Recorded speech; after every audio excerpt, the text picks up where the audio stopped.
You are listening to Unscripted Moments, a podcast about propaganda. On this episode, we are discussing Support Gun Control, Kill a Hunter, track 3 on the 1992 demo tape Martial Law with a Cherry on Top. This is the third pre-Fat Records demo and contained 11 songs. Interestingly, this episode is the last episode to cover all the tracks from this demo. We didn't specifically do a Kill Bill Harkus, but we referred to it on our Dead Fascist episode. So I'm counting that because we're struggling to make enough episodes as it is. This this was kind of not originally written as a propaganda song, which if you listen to Jord Samolesky's interview at the end of this episode, you'll know why. Yeah, it's kind of a surprise, but it's interesting that this wasn't really a propaganda song. Jord will talk about that, and the reason that I'm not that I'm not putting the interview like earlier in the episode is because the full Jord was already published before we made this episode, so I'm just snipping out a little portion from the full Jord interview that we did, and I am just going to tack it on to the end of this one because he specifically refers to this song, gives some interesting little tidbits about the history and the writing and the development of the song. But thinking back on this demo, I there mean, are sorry, yeah, go ahead. if you're gonna go Jord, you have to go full Jord. You You got can't to go go full half Jord. Jord. Yeah. You got to go full Jord. And Jordan and I talked about a bunch of demos. We talked about all three pre-fat demos on his interview that we did recently. We also talked about his recent LP8 drum tracking experience. So there's some cool stuff in that Jord episode that you can go listen to. But if you go to Discogs, you can find some bad scans of the album artwork for this demo tape on Discogs. And I mean, it's got some really wild stuff on it. This is a very aggressive album cover. Maybe their most aggressive album cover. It's got the Canadian maple leaf with a swastika inside of it on the front cover with the words nationalism equals fascism below the swastika maple leaf. And the liner notes are filled with things the band would probably likely like smash their heads up against the wall repeatedly if I read them aloud on the podcast. So to avoid embarrassing the band tremendously, because I'm sure they would be like, "Oh God, Greg, no, please don't read that. Don't read that verbatim on the podcast." Um, I will not, but they are available to read in full on Discogs, which you can do if you feel like it. But the lyrics for Support Gun Control Kill a Hunter are in there. And right above the printed lyrics, it says in quotes, "These are our lyrics. Read them and weep," which I found to be really, really very funny. So anyway, that's a little bit of the tidbits of where this song appears, and what the album artwork is like. And it's a pretty aggressive cover, which I found to be really interesting. The more I looked at it, the more I was kind of like, wow, this is like 1992. This is pretty heavy. If our podcast had a higher budget after you said nationalism equals fascism below the swastika leaf, I was gonna press the button that did the horn sound. Pew pew pew pew. Well, I mean, if you find me that sound effect, maybe I will just randomly throw it into future episodes. You never know. But anyway, so Steve, it's been a We long haven't time. we haven't recorded an episode in 2 months. I like to call it our summer break. What was the last one we did together? Laughing Stock? Yeah, and that came out June 14th, and we're sitting here on August 12th. Yeah, well, the reason it's been 2 months probably has to do with the fact that recording that Laughing Stock episode was one of the least enjoyable experiences imaginable. I was just not having a good time when we recorded that one, so I actually kind of relished in the break, if you want me to be perfectly honest with you. Yeah, while it what may not have been like the best episode to record, the reviews that came in for it were awesome. Some people said 10 out of 10 episode, would listen again. No, Wow. no, I no, mean, not a single person said that. yeah, no one. No, I mean, I did anyone even you can listen? not many, not many. We are at the nadir of the existence of this show. I mean, we're talking about peaks and valleys, baby. We are in like the valley below the valley. We are in the sub valley, as far as like the popularity of this podcast, which is it's very good that we're doing it's such a popular song to bring the listeners back. I mean, support gun control, kill hunter is going to bring them in by the tens, I would Yeah. imagine. So, it May- is what it is. maybe we'll get upwards of 11 people listening to this episode. I'm good with it at this point because And we're getting so close to having all of the original tracks from the band, before this forthcoming record comes out. We're getting so close to having all of them represented in some way on the show. at this pace of an episode every 2 months, though, like They're going to beat us. they're gonna beat us. The They're slowest band going in the world is about to beat us. God, man. And it's too comedic to even think about the fact of like me feeling like I could finish the entire discography in 18 to 24 months when I originally started the show. I had this whole timeline laid out in my head. And yeah, that ain't gonna happen now. And then But you brought on me as co-host, which is a literal anchor to this podcast from getting it to move forward. so what's been going on the last 2 months? I've been just riding my bike and just living the dream of enjoying my summer. Yeah, we've been very, very busy here. So since June, what do we do? We decided on a whim to rip out and remodel our kitchen. I So saw that. we did that, and then God, I don't even remember what happened at the beginning of July, but then after that, we had my dad had a health scare, went into Mm-hmm. the hospital, so I had to travel back to help out with that. So yeah, it's just been very busy. Like I was commenting on the weekend, like I've only even had a chance to barbecue twice all summer because I've Mm, just been so busy. yeah. And yeah, it's very frustrating. But Well, it's all, it is what it is. Sometimes you just have to roll your sleeves up and get stuff done. yeah. Well, I recently surpassed 3,000 miles on my bicycle since April for the year. So I've been riding a lot, which has been nice. I feel like really, really good physically. I had a really nice chat with JP Peters, Propagandy's recording engineer. And I also talked to our friend of the podcast, Paul Hodgert, and also a friend of the podcast, Dylan James. And I did a little mini series with those three guys over at Witch Police Radio, a Winnipeg based podcast. So I've done a little bit of side podcasting while we've been slowed down a little bit. Just to You're just hooked on the have some pod. fun. You can't stop podding. Dude, it's such a problem. It really is. Like, I don't know why I do this to myself. It's just a nice hobby. You get together, you hang out for a little while, you catch up with people, you ask them about their lives, they tell you stories, voila, you put it out there. It's There fun. there It's fun. there is a story that I want to hear from you What's that? in this catch-up segment. And I Mm-hmm. would like to hear about your experience at the Bills practice this week that you went to. Ooh.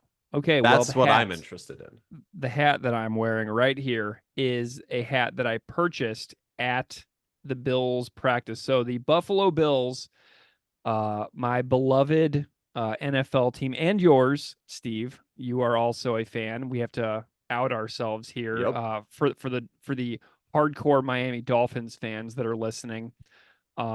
And obviously the tremendous Patrick Mahomes fans that I'm sure are going to be like Patrick Mahomes um, in our listener base. But yeah, so the Buffalo Bills they have a training camp every year at a local college in Rochester, New York called St. John Fisher. It's a college just down the road, which, interestingly, Comply Resist past guest Anthony Syracusa is a professor at that college.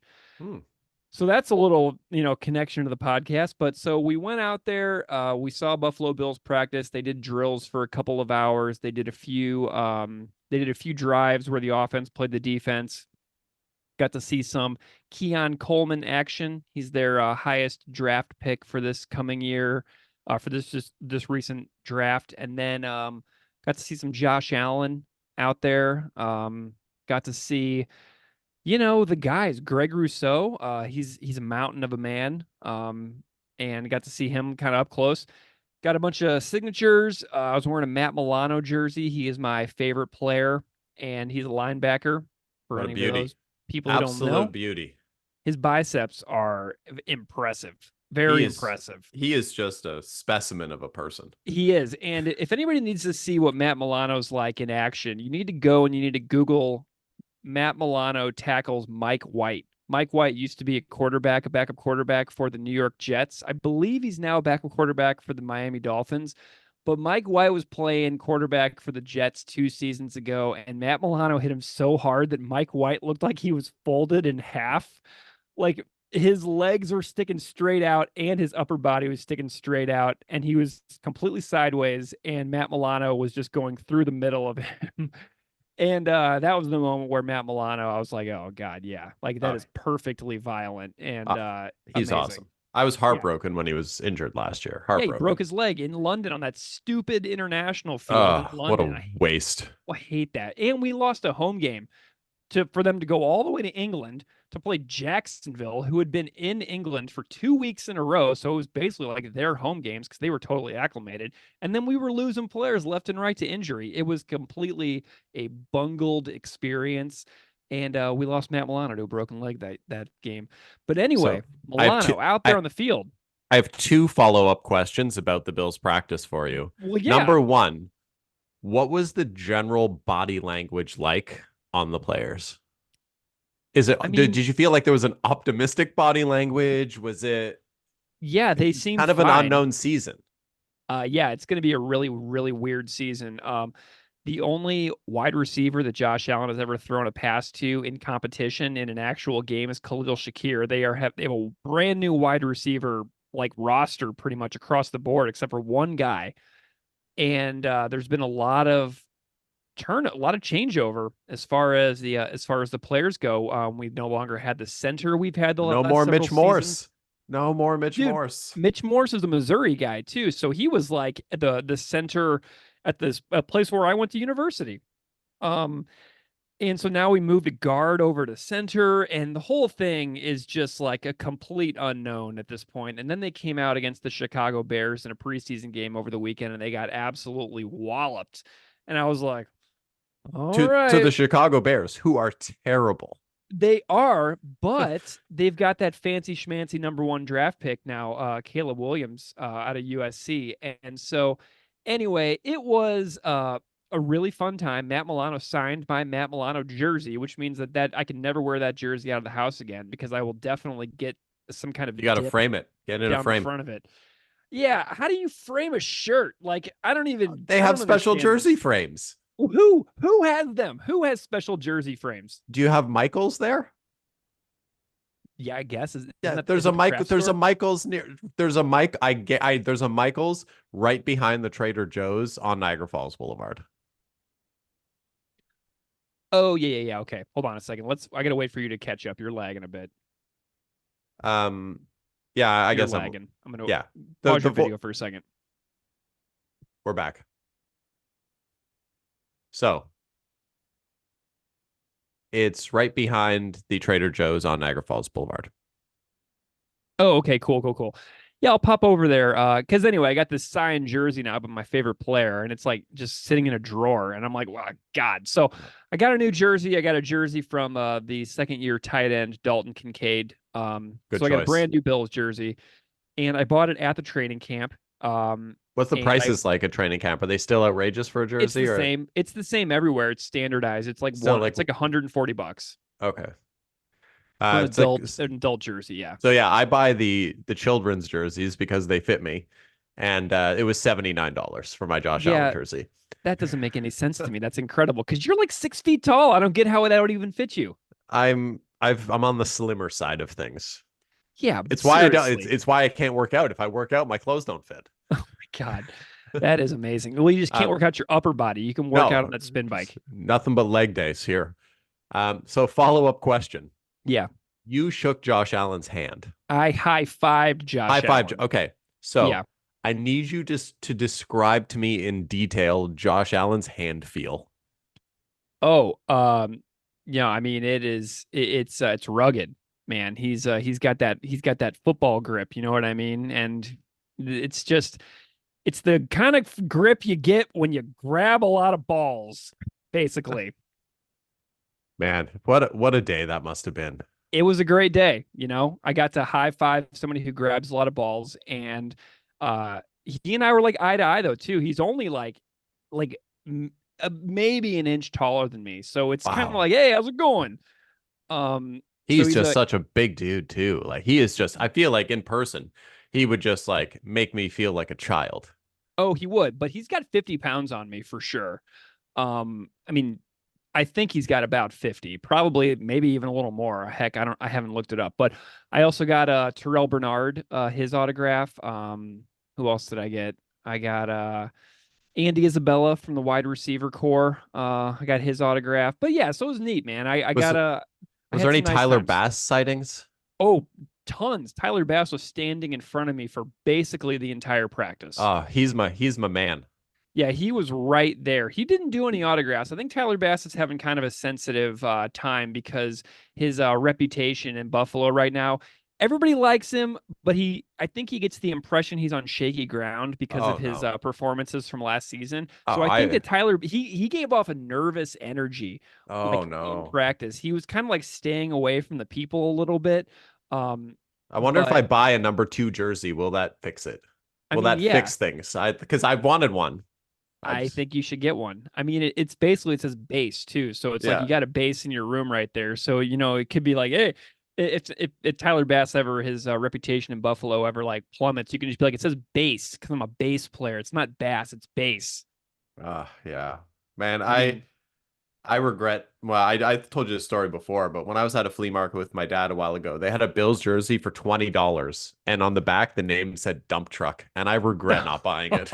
was it like one of those like expensive like adult jerseys? Oh yeah, it was awesome, and it said dump truck, and I was like, and I was gonna buy it for my dad to wear, but he said no, I'm not wearing that, and I'm like, oh, I should have just bought it anyway because it's the funniest jersey.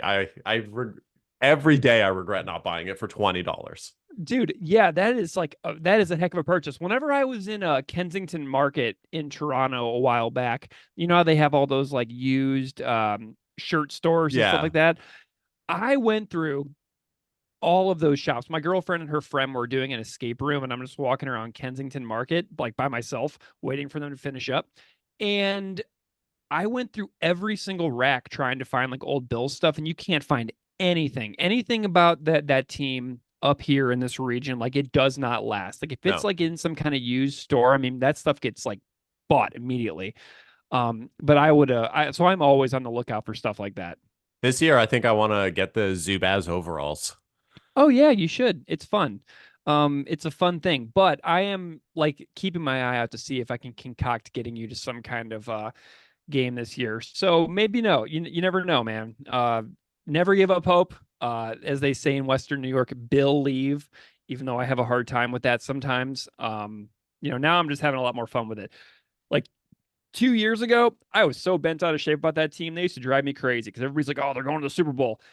And the expectations were so high that it would just be so hurtful whenever it wouldn't happen. But now I'm just like, you know what? They might go, 8-9 this year. Who the heck knows? But it's just going to be a good time, and I'm just going to have fun. I'm going to watch it, and it's just a nice little way to kick back and unwind at the end of the weekend. Yeah, I think we're gonna have fun this season. Okay. Any more business before we talk about this? You know I what? mean, do we have to talk about a song? Like, I don't I even. honestly forgot we were talking about a song. I thought we were just chatting. Unscripted Moments, a podcast about the Buffalo Bills, will return next week with a new episode about the second preseason defeat. Hopefully not.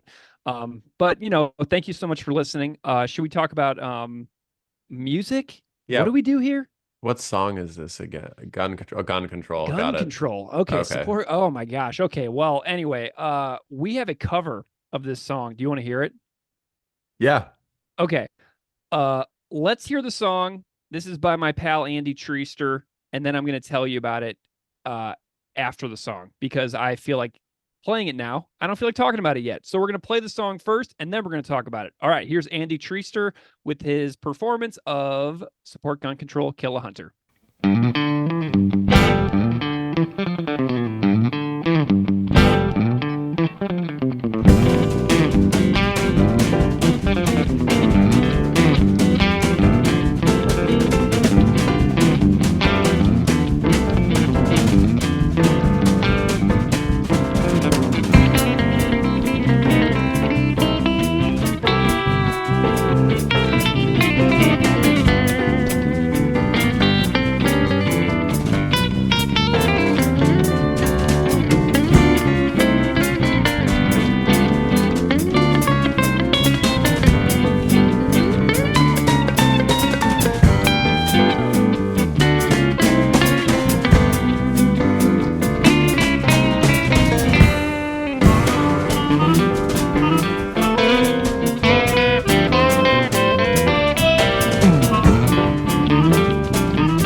Okay, so that was Andy Treister. And so I got some details on that tune. Andy's a good friend of the podcast. He's contributed to the show a couple times in the past. He did the cover on the Fixed Frequencies episode and the Middle Finger Response episode. So if you go to episodes 61 and 80, you can hear a couple more covers from Andy. And those are really nice because Andy sings on those as well, as opposed to the instrumental that he did on this one.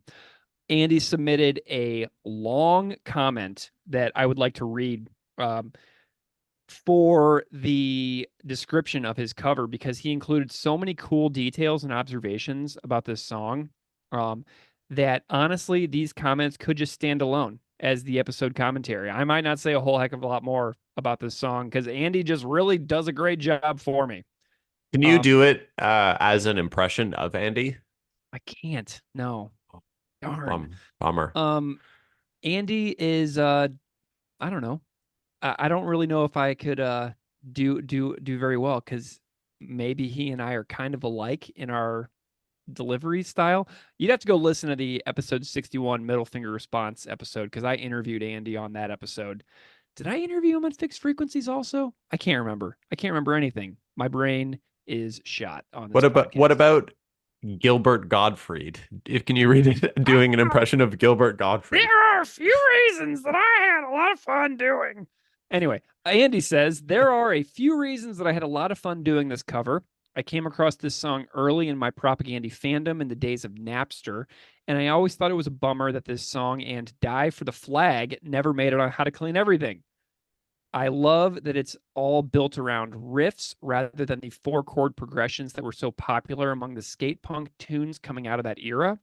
I also love that you can hear Chris using his whammy bar and the octave effect he gets in the second half of the song, which might be a Digitech whammy pedal or another octave pedal, or maybe he just doubled his solo an octave higher. The tone reminds me of early 90s Vandals tunes when Warren Fitzgerald was getting really experimental with his effects. Warren was one of my first guitar heroes, but I guess that's a conversation for another podcast. Anyway, the lyrics are obviously controversial. There's not much to them, which makes you wonder if Chris just kind of came up with them on the spot. There are some lines that I certainly don't condone, but illustrate something about his songwriting that I really admire. That he's not afraid to use some shock value to grab the listener by the shoulders and make sure you're paying attention. I also have to point out that it's one of the few instances of Chris using a repeated chorus. So about the cover, when I was thinking about how I could arrange this, it seemed to lend itself really well to the style of old-timey country western players like Les Paul and Speedy West. I was trying to learn their type of stuff when I wrote the guitar parts for a song with the band I used to play with, Strike 12, called Failure is an Option, in case anyone wants to hear some more punk country shredding. But this one I recorded with my new band, Stink Bug. We play more like prog rock with some punk influence, but all of us come from a jazz background, myself being the least experienced there. I'm really fortunate to be playing with musicians of this level. They showed up to practice, and I said, hey, before we get started, can we try this cover tune? I showed them the song and a chart I had written out, and basically we had this recording 30 minutes later. I also reached out to Russell Yazbek, who's a dude I met through the podcast after my Middle Finger Response cover. He plays clarinet, and we had talked about collaborating on another cover someday. Anyway, he came through with the clarinet solo in the middle, which I think adds a really cool texture to that section and fits in incredibly well with the overall sound. Oh yeah, and I forgot to ramble on about the irony of using what amounts to a country song to critique gun fetishes. So, um, I That's really it. do. I really See you feel next like time. Andy nailed the commentary. Uh, and this episode is effectively over. Um, but anyway, that is such a fantastic overview of Andy's experience making making the song and the cover and adapting it with his band. And it's absolutely mind-blowing what they were willing and able to pull off in, he said, like 30 minutes, and they had it recorded. And I'm just like, okay, well, because it's so good. It's so good. Like it takes 30 minutes for me to turn my computer on. Yeah, especially if you like need an update, or if like you need Like like an update on like your Nintendo Switch or something, and I'm then it's like, like update hour 47 minutes. it's like I want to record something. Where's the cable to my dongle? I don't know. Yeah. Anyway, Side um, note, what a cool thing of like just people collaborating together on this. yeah, Like that's just awesome. The community that kind of surrounds this show is just so awesome. yeah, it's really fantastic. And I just also got to shout out some of the people that are like on the Discord, because that has really just thrived. And there's been some periods of time this summer where I haven't like logged into Discord for like more than a week straight.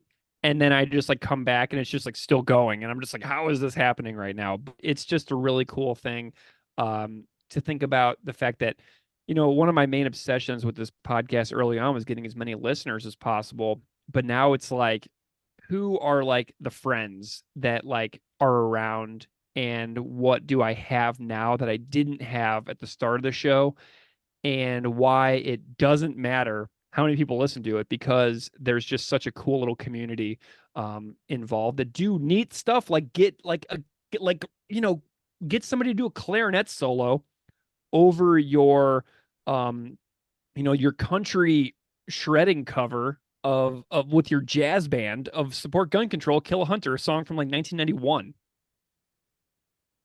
It's so cool. I'm kind of blown away consistently by just how cool this community is. It's awesome. Yeah. All right. So we got a little bit more detail here. We got the lyrics. You ready for this? I can't even wait. Okay. Here is the entirety of this song. Big man, bigger gun, no brains, fucking dumb, support gun control, kill a hunter, yeah, kill a cop. Done. That's it. I mean, if we want to break this down, I'd say this is maybe the most efficient Chris has ever been with lyrics. It is. Yeah. Yeah. There's no extra. It's just it. Yeah. It's it's very, very straightforward. As Andy said in the commentary, he's like, yeah, Chris probably just made it up on the spot, and it just kind of stuck. Um, but the lyrics to this song remind me of a band that I saw, man, probably 20 years ago in Huntington Beach, California, called HB Surround Sound, and which I believe stands for Huntington Beach Surround Sound. I don't really know. Um, but they were like a punk ska reggae kind of band, and Obviously.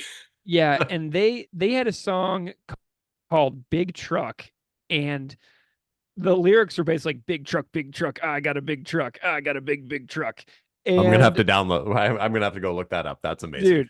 dude, it was so funny. But I saw this band live. I went out to visit my friend Josh one time out there, and he's from there, and he knew about this band. They were kind of a popular local band. And he's like, "Oh, HB Surround Sound is playing tonight. You want to go?" I'm like, "Yeah, sure." And that's all I remember about the show, is them playing this song about this big truck. And yeah, it's called Big Truck, and it's on their album Mad World. So anyway, if anybody's out there looking for another song that like makes fun of um this big man, big gun, big man, big truck thing, that was a song that kind of sticks out to me. I love it. What else we got here? All right, so do I need to go through a history of gun control legislation laws in the United States of America.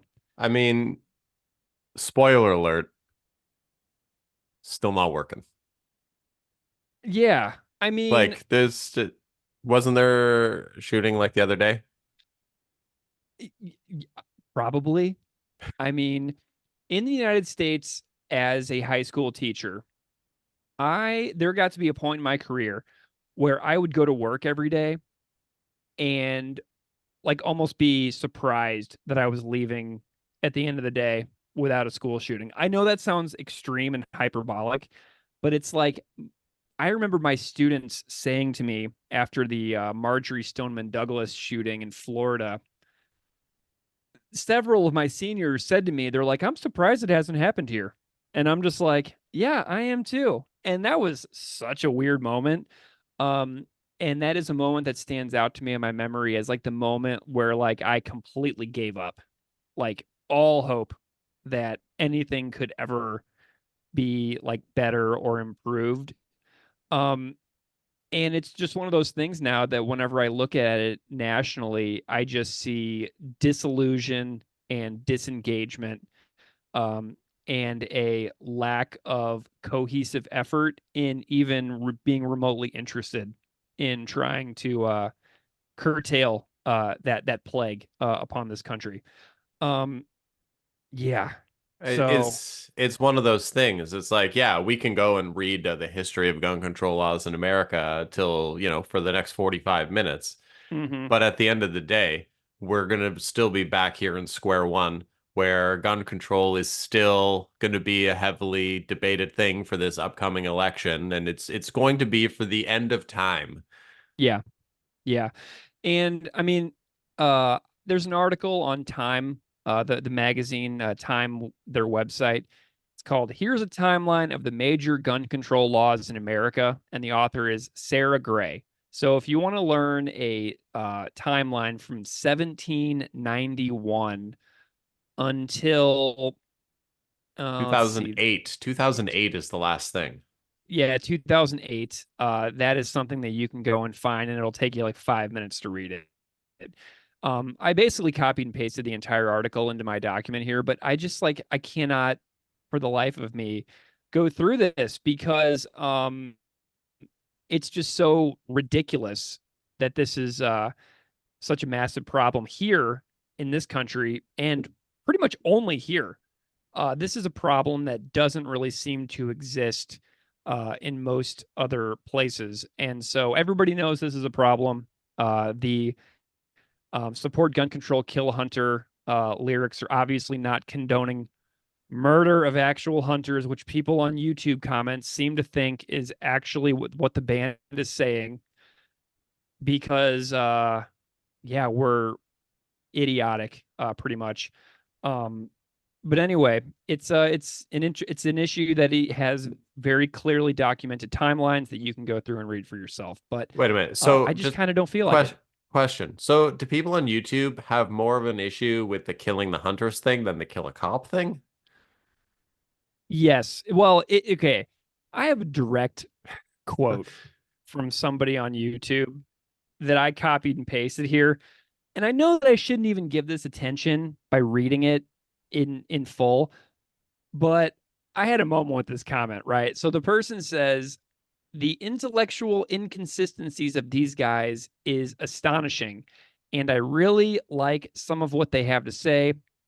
Respect but disagree on other things. But other things are just so cringe and unbelievably contradictory. This person then points to support gun control, kill hunter in repeated comments. And I was like, hey, wait, but what about blah, blah, blah? Do you know what I mean? I went into this mode where I Yeah. wanted to, like, debate this person.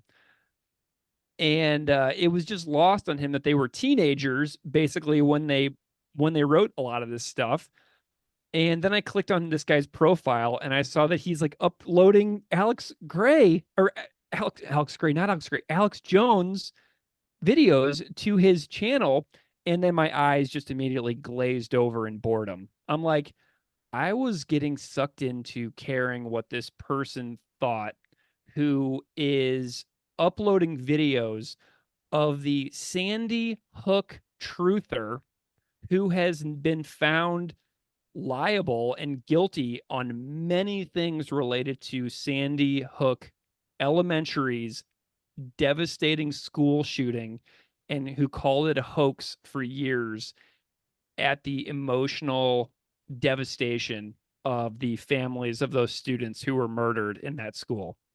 And I'm like, that's the guy that I'm gonna like that I'm gonna like start having an angry internet like argument with, that guy. So anyway, so I just like closed my computer and walked away. So I guess my question is how much of a crossover do you think there is between InfoWars and propaganda? uh, well, there's at least one because I found him. And if you go on the YouTube and you search support gun control kill a hunter and you scroll down to the comments, you can find it too. And you can have that conversation with somebody, and I will be staying out of it Is because he there like is one of no those point. guys that's like, I liked Rage Against the Machine before they were political? What's so crazy is this guy's like, I like a lot of what they have to say. I respect but disagree other things they have to say. But then he talks about how support gun control is so cringe and unbelievably contradictory.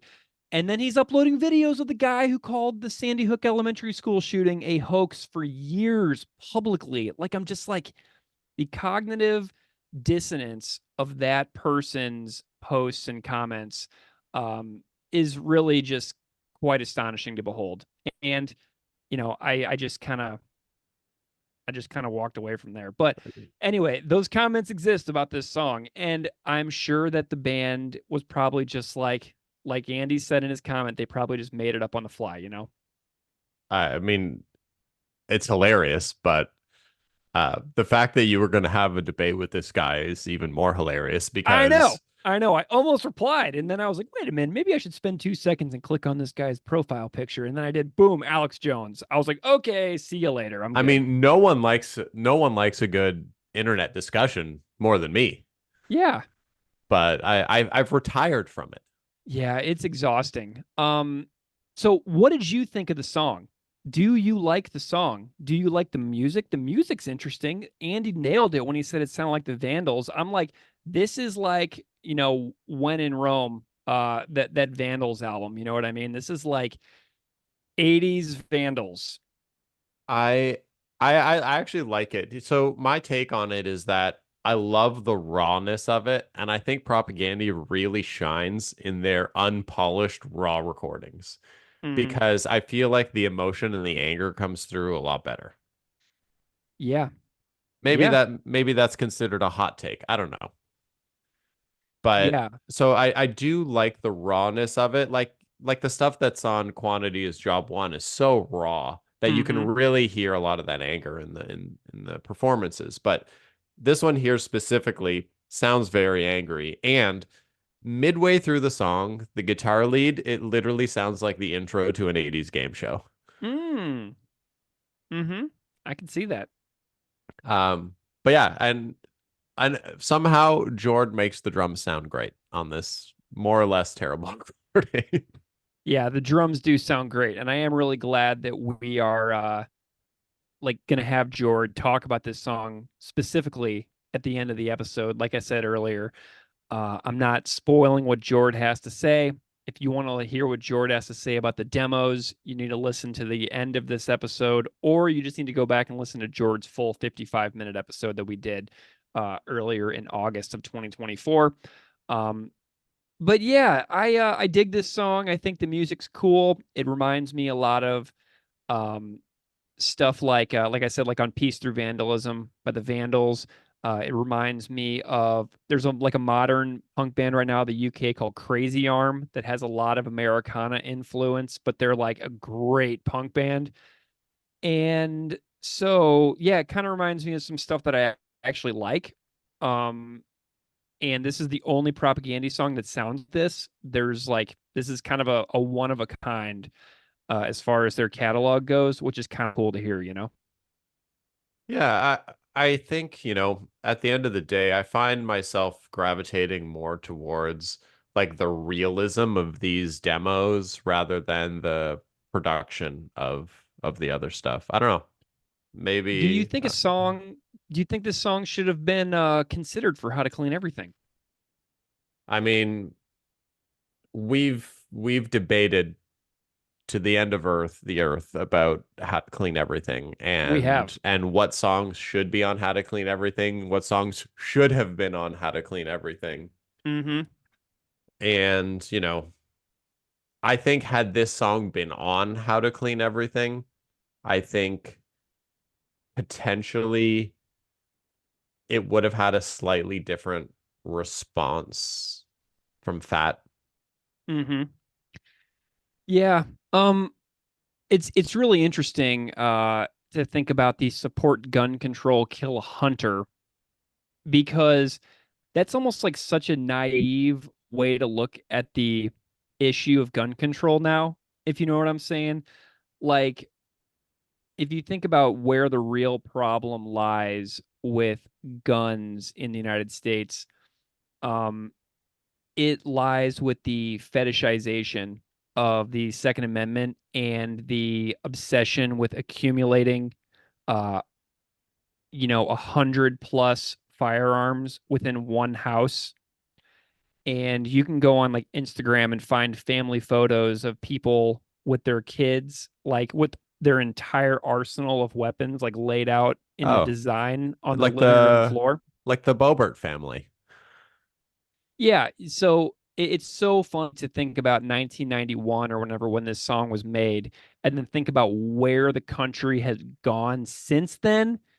To think about like somebody being like, getting all upset about their granddad's like 22 and 12 gauge shotgun. Like it's like so modest and like weak now just to have like a rifle and a shotgun and like a compound bow laying around Like compared to what these like folks have gone on and done since 1991 to like today. how many guns do you own? 10, 15, 20?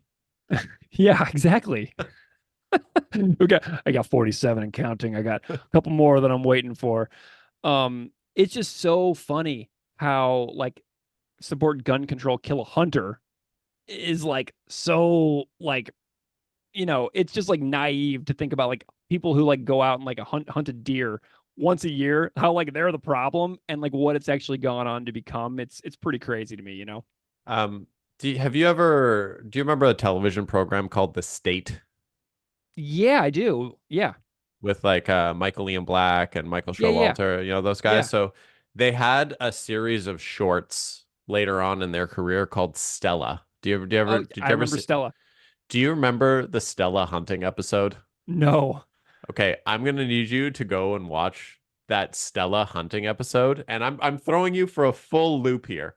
The Okay. Stella hunting vignette. I need Okay. you to watch and live react to this Stella hunting vignette if you can find it. Stella goes hunting for turkeys. Is that it? That is it. Oh, Please watch and react to that live. okay. All right. Well, it's on now. Okay. So they're getting out. They're wearing suits and ties. He kisses the hunter on the face. Calling bird, using our voices to attract its attention, goes a little something like this.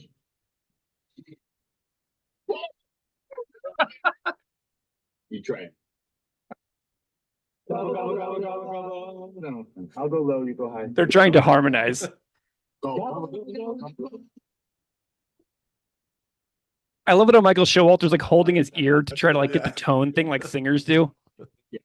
I'm a very staunch gun control advocate, so if we're gonna do this, I'd rather just use my hands to kill the turkey like the pilgrims did. Yeah, the pilgrims used guns. They did? Yeah. They used muskets. Can I get that gun? He wants to kill the turkey with his bare hands.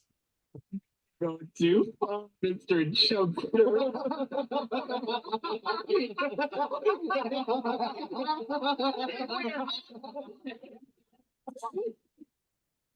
The gun goes off accidentally. Oh my god.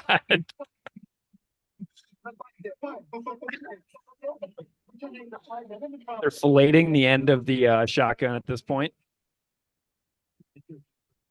Okay, can I stop watching this now? You can stop watching. I just find it just a hilarious, like, just commentary on, hunting and gun control. It really is. And I was also thinking about the Dick Cheney, Vice President Dick Cheney's hunting Oh yeah. accident that happened several years, quite a long time ago at this point. But if we Google the old Dick Cheney hunting episode, it auto loads. If you go into the search bar and you type Dick Cheney, it immediately adds shooting to the end of it. The Dick Cheney hunting accident on February 11th, 2006. Dick Cheney shot Harry Whittington, a 78-year-old Texas attorney, with a 28 gauge shotgun while participating in a quail hunt. Cheney and Whittington called the event an accident. Yeah, that's that's something that everybody else should go read as well. If you want to talk about hunting incidents, the one with Dick Cheney, obviously a beloved figure in the propaganda discography. That would be a good one to go check out too. Do you think the NRA is going to come after us for this episode?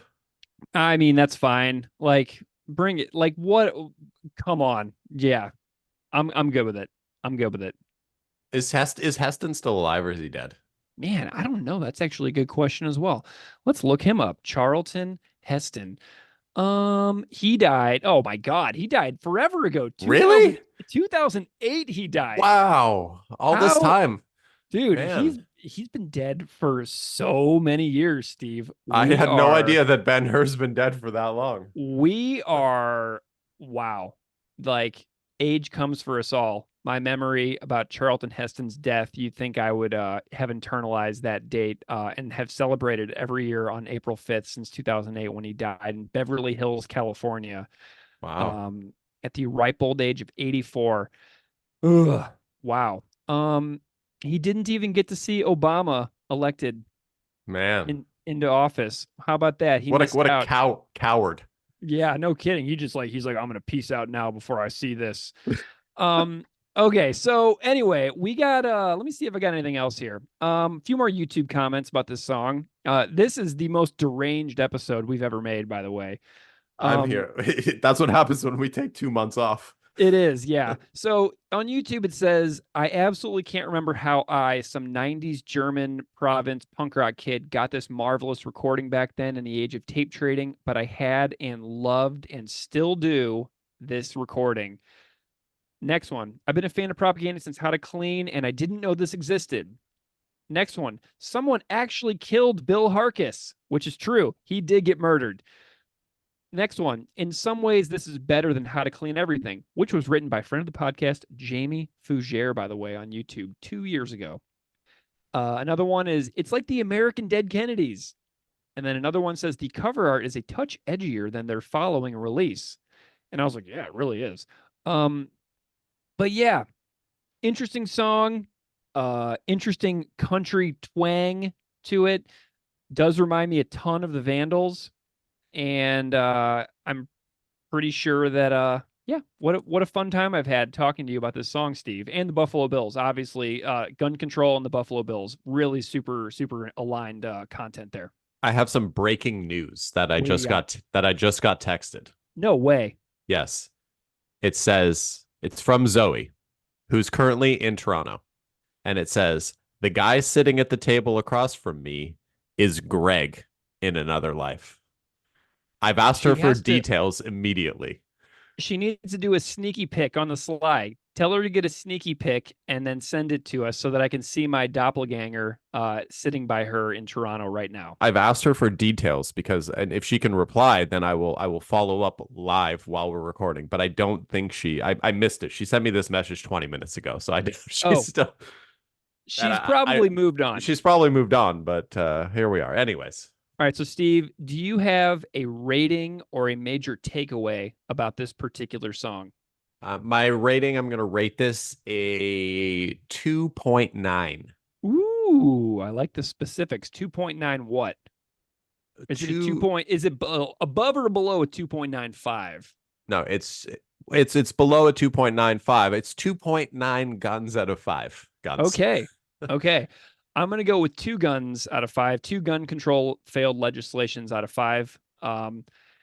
Yeah, so basically what we're going to do, we are going to bring this episode in for a landing with a couple of cool things. Oh, finally. I mean, it's been like an hour of this at this point. This is plenty. We talked about the song. I mean, for like a minute. Bit. For a minute. Yeah, I know. We have mentioned the song. Okay, so we're gonna close out with Jord discussing the demos. As I mentioned, we already released this full Jord, but if you want to hear Jord talking about the demos specifically for about 20 minutes, he talks about the We Don't Get Paid, We Don't Get Laid, and Boy Are We Lazy demo from 1989. He talks about the Fuck the Scene demo from 1991, and he talks about the Martial Law with a Cherry on Top demo from 1992. And that he talks about those experiences and what he can remember about that time period. Then, leading into Jord, you are going to hear a 1991 live performance of this song that I found on YouTube today that I have ripped into this episode, performed at the Royal Albert. And the comments on the YouTube say that this was recorded by Slicky Hal and myself. It doesn't say who myself is. It just says myself. I presume it's the YouTube user Kai Cowie. And then he says, we hung 2 Shure 57s from the light rig direct into Slicky's DAT machine. Sounds pretty darn good, if you ask me, for a 1991 live recording from the Royal Albert Arms in Winnipeg. So here is Propagandy from 91 with Chris, Jord, and John performing Support Gun Control, Kill a Hunter, followed by a lovely conversation with our favorite drummer, Jord Samolesky.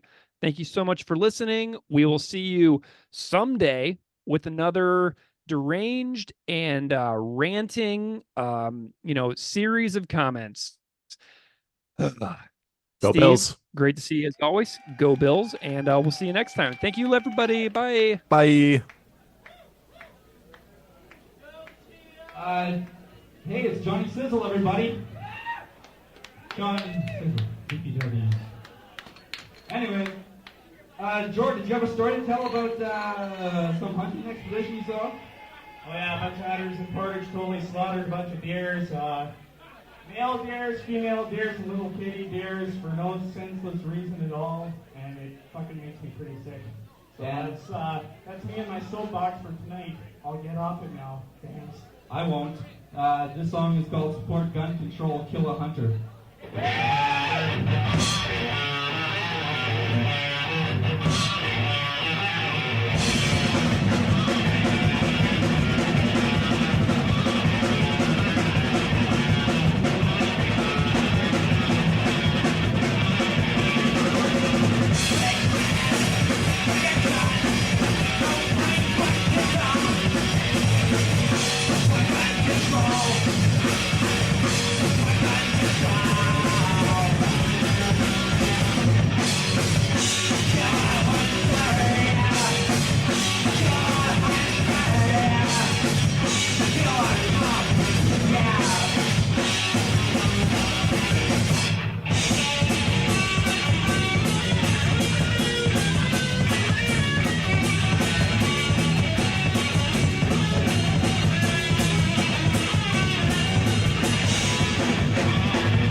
We came across the number for the KKK hotline, and we thought it'd be nice if everybody called it and told them to fuck off. So we got numbers here.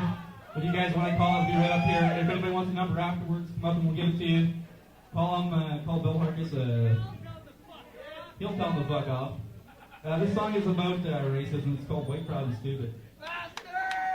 Oh, it does get faster. Don't worry.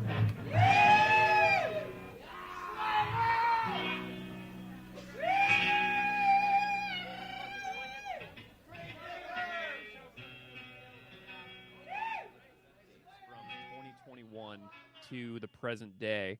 And now what I would like to do is go way back in time and chat about the pre-Fat Records demo tapes the Propaganda made. I know this is going to be a really awkward segue for listeners out there, and they're like, what is happening now? You're going back to 1989 to 1992. But I want to do like a kind of lightning round about Propaganda's demo years. Is that okay with you? Yeah, and I think the last time we talked, I think I mentioned a little bit about us practicing in a few different spots on the U of M campus. Yep.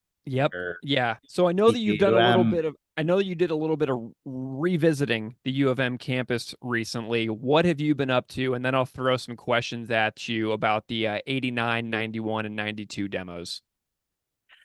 Yeah, well, I went out to the U of M campus a couple weeks ago to just kind of social support for this student encampment that was protesting the situation in Gaza, and just listening to some really great speeches by some local folks, some great people involved. It was very, very interesting to hear the words of the student protesters, and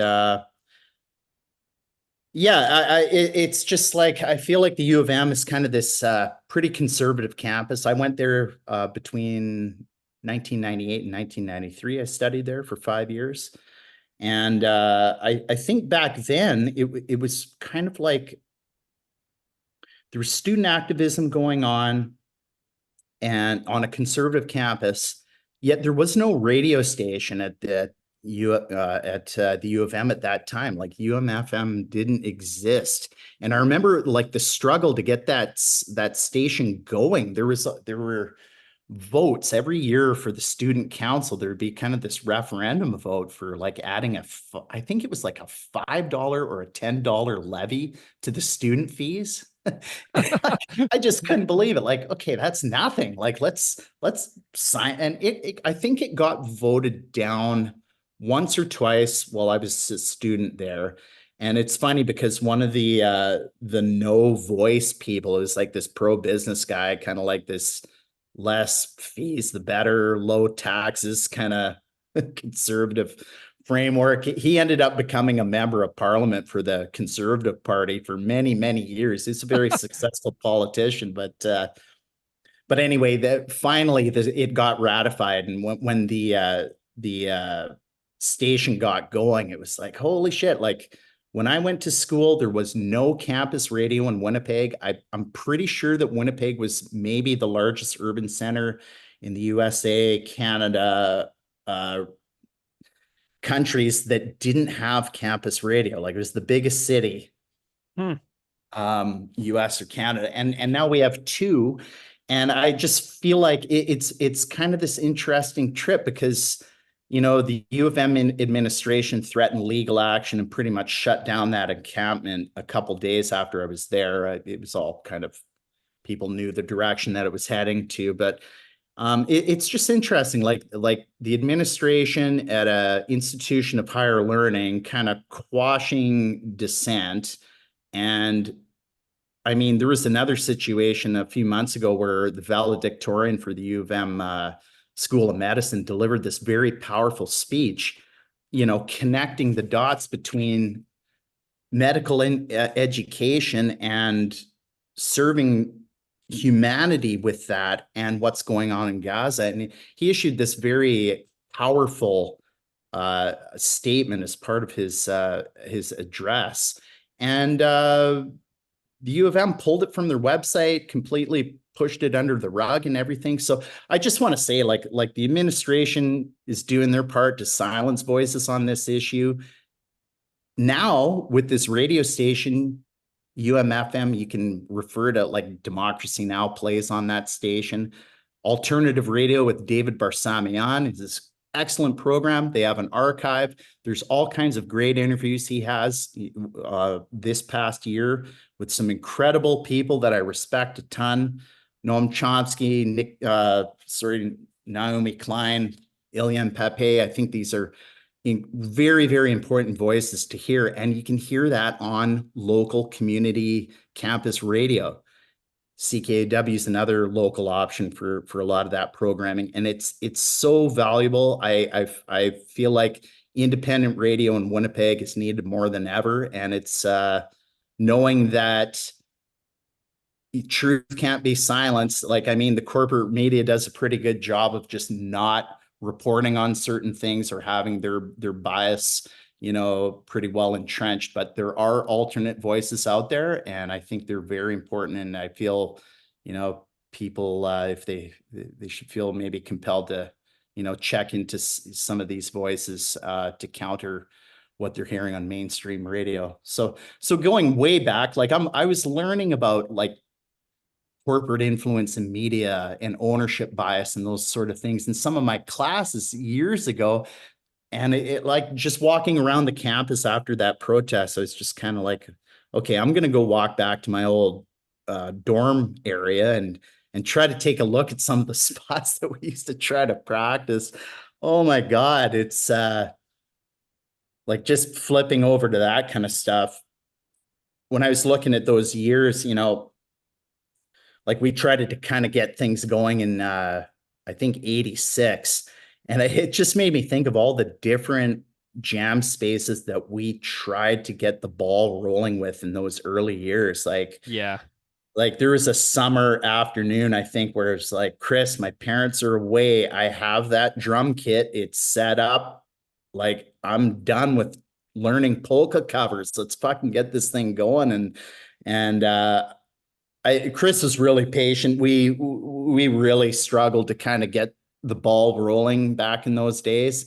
And a lot of it was like, okay, I'm, 16, 17, turn 18, move to Winnipeg. And it's like, okay, my parents' place doesn't work at all. It's not going to be a viable option to return to. Like the neighbors hate it, and so it's just, I can't believe that my 18-year-old self felt like we could set up a drum kit and Chris's amp in a dorm room with people right next door and try to get.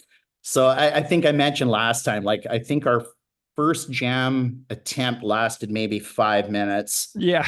The second attempt, we took all of our stuff down the elevator into the basement, and there was these study carols.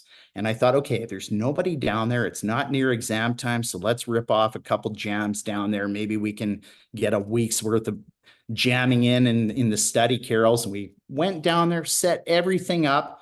I think we played for maybe 6 minutes that time. And somebody just walked in and like basically looking at us with this look of disbelief on their face. Like, what the F are you doing? Like, yeah. What are you doing? These are study carols. Oh God. It's kind of funny and kind of bewildering how naive I think we were. And then I think I mentioned last time, like our third attempt to get something going on the U of M campus was in a multi-purpose little room that people used to play like 3-on-3 floor hockey. And so if we could nab that room occasionally and get in there before people came down for like, play some ball hockey, we'd nab the room, and occasionally we'd hear people coming down the hallway. And then it was like, okay, just start playing so that we can't hear them knocking on the door and having them shout us out of here. So we'd just create this massive racket until people went away.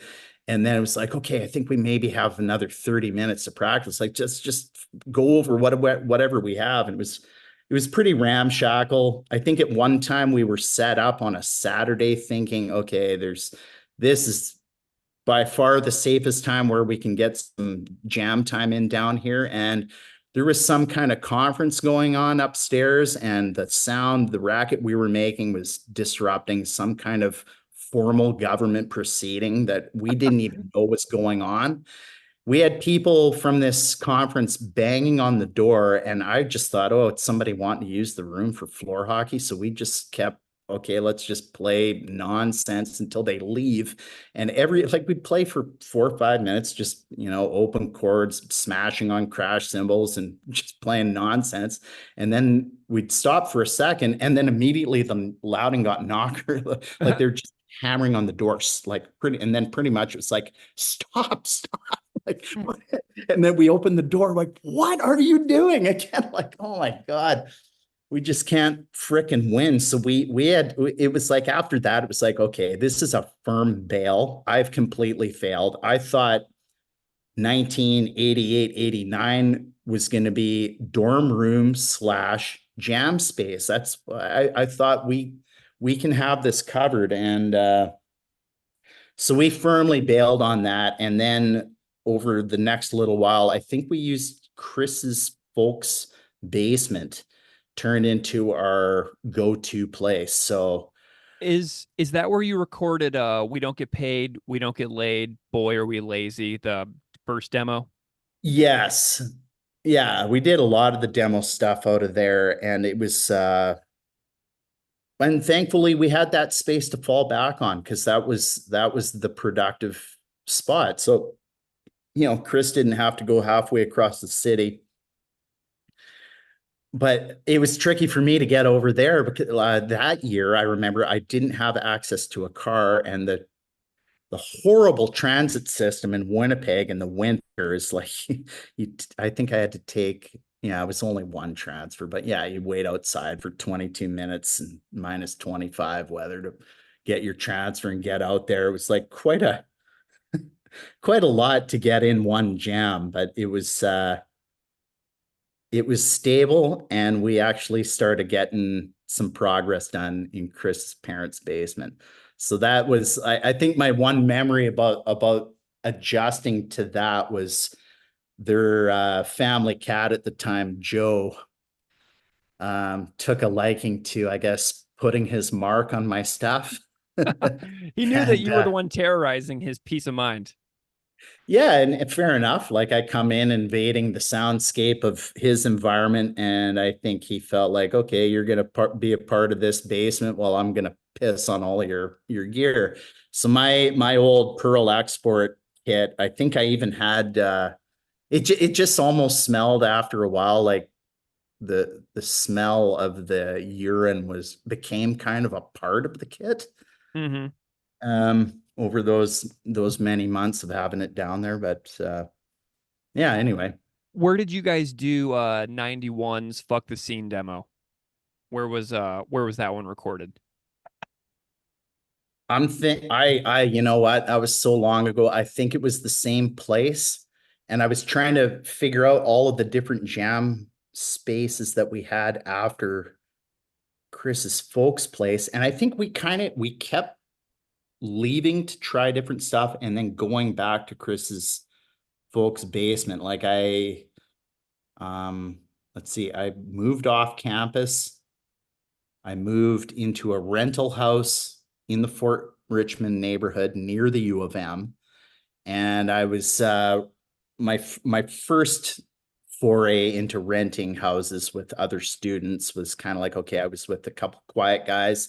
I wanted to get a lot of my academic work done and, kind of be serious about it. At that point, I'd had my 2 years of wasting time on campus, not doing much work, basically.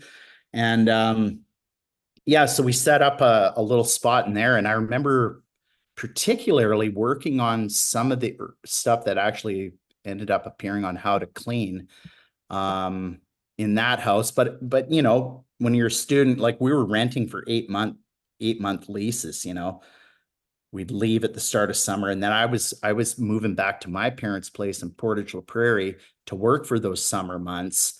And I think, yeah, we had a bit of a jam space in the first rental house. I go back to Portage. We kind of, have Chris's folks' place is kind of more or less the more stable headquarters. And then I moved into a different house on the same block in Fort Richmond across the street from the previous space. And we had we had a little more success there. We actually, at that point, I think we were jamming with John towards the last bit of my stay there. And we had a bit of a band room in that house as well. But yeah, again, bouncing back and forth to Chris's place. I moved out of that spot a couple years later, and then Chris and I rented a house in the West End, and we did a lot of writing. And again, having like, we didn't learn anything from our previous few years of annoying people with just thrash jamming with complete abandon and having no idea how loud it is outside of your little drywall fucking arrangements. But so in the West End, the houses are pretty close together. We were practicing like idiots on the main floor of the house. Oh boy. And I think just we're kind of like, well, we're in our own house now. We can't be bothering anybody. Like, we just can't be. Those houses are built so cheaply, and the neighbor's place was literally, I think, about maybe 3 feet from ours, like this little tiny sidewalk in between. And I remember him saying, the neighbor saying early on, just kind of like, "Hey, are you guys practicing today?" And he just kind of had this kind of smirk on his face. And I was like, "Well, yeah, probably a little bit later on." He just kind of looked at me and said, "Yeah, well, that's cool. You guys start practicing. I just turn off my music and listen to you guys." Like, there's no way around it. It's bleeding right into my house. And anyway, what are you going to do? Like, we rented that house with that in mind. We were going to use this as a practice spot, and we did. We used it for quite a bit. But yeah, and I remember, some of the material on the later demos we were working on there. That was, I think, kind of more around like summer of 91, fall 91 into 92. And then I moved out of that spot to finish my schooling. And then after that, we embarked on the new world of actually paying for practice spaces for the first time after that. And yeah, we had a storefront on South Osborne. I remember when John was still with us in the band, that was our first real kind of actually, okay, now we're spending money on this. Let's make this work. And we've kind of gone with that pretty much since, having different pay. Winnipeg is a really, really tough city. I think it's the same in most places, I'm guessing, where it's, like shitty old industrial buildings that are falling apart, where the owners don't want to put any money into them at all. They just want to get something back. And it's just kind of a revolving door of those. And even with that, like we've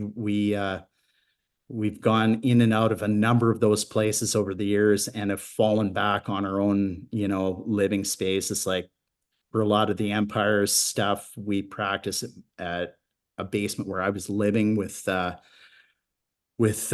good old friend of ours that I grew up with in Portage, but we had our own stable place and we used that as a jam space for quite a while. And then over to Chris's place again, like we did a lot of the prep work for Potemkin at his place and for supporting cast as well. So, and that concern, where are we going to jam, is ongoing to this very. My only other question is, how do you feel about the martial law with a cherry on top song, Support Gun Control, Kill a Hunter?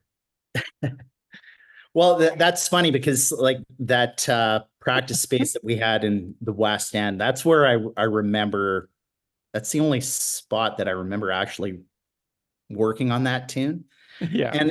And a lot of that stuff was written back in those days. Like we weren't thinking albums and, record labels and all that kind of stuff. We were just sort of playing shows at the Royal Albert and a few other venues. And it was kind of like a lot of like, get some material together to piss some local people off and just kind of shits and giggles projects, that kind of stuff. And there was a band called, an